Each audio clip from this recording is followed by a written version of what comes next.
Assalamualaikum and greeting to everyone.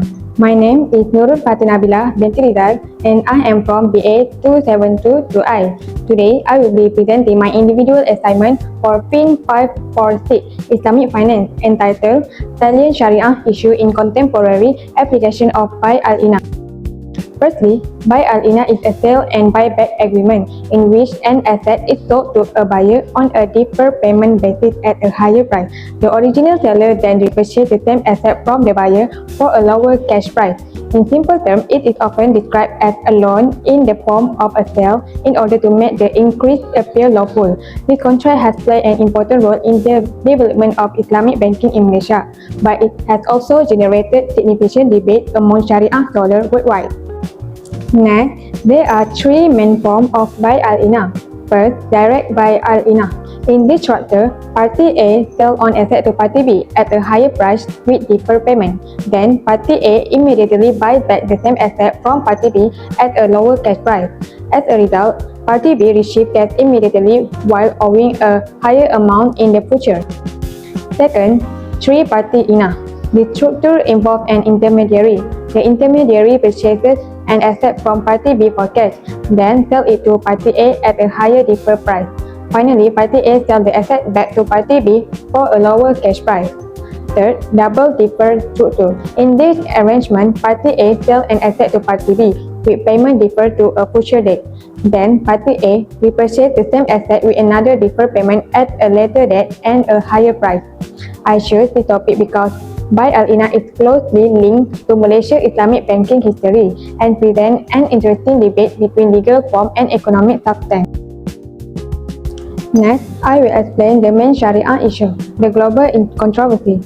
The main issue surrounding Buy Al-Inah is the concept of hilah, which means a legal trick, loophole, or stratagem.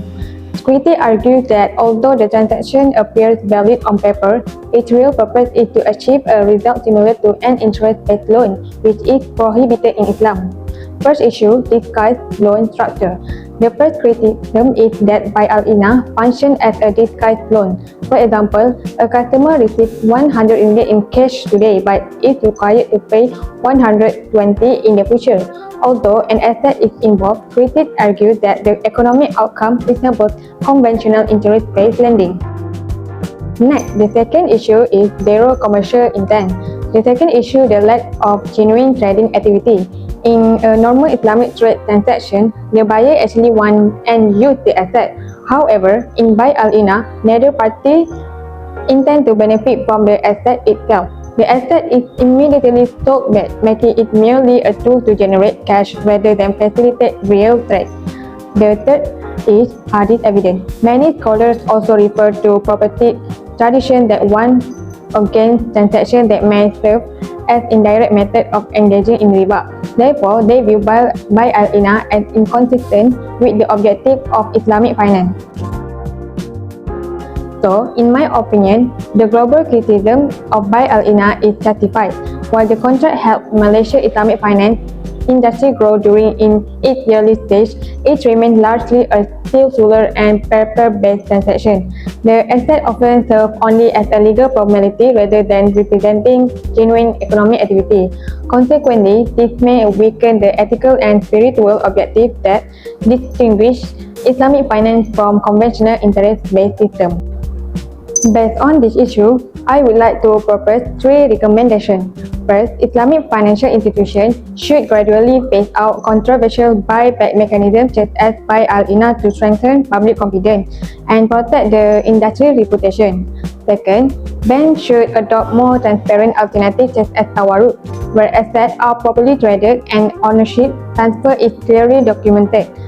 Third, banks should place greater emphasis on partnership-based contracts such as musyarakah and mudarabah. These contracts promote genuine economic activity, risk sharing, and wealth creation.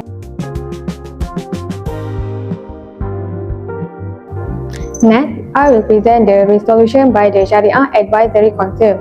Despite the controversy, Malaysia Sharia Advisory Council introduced several resolutions to regulate the use of Buy Al-Inah. In 1997, the contract was approved for Islamic State certificate. In 1998, its use was allowed in the interbank money market under specific conditions. including compliance with the Shafi'i school of thought and the use of non-ribawi assets. In 2000 and 2002, the Council rules that sale and buyback transactions conducted on different dates could be considered normal trade, rather than a controversial Inah arrangement. Finally, in 2009, the Council declared that any binding agreement requiring an immediate buyback would render the contract invalid. In conclusion, Inah reflects the long-standing debate between legal form and economic substance in Islamic finance. While many international scholars reject it as a legal loophole that resembles riba, Malaysia Sharia Advisory Council thought that to maintain its legitimacy through strict rules on ownership, possession, and transaction sequencing. Today, however, the Islamic finance industry is gradually moving toward more widely accepted alternatives such as tawarruk to ensure greater ethical integrity and global acceptance. That's all from me. Thank you for your attention and have a great day. Assalamualaikum warahmatullahi wabarakatuh.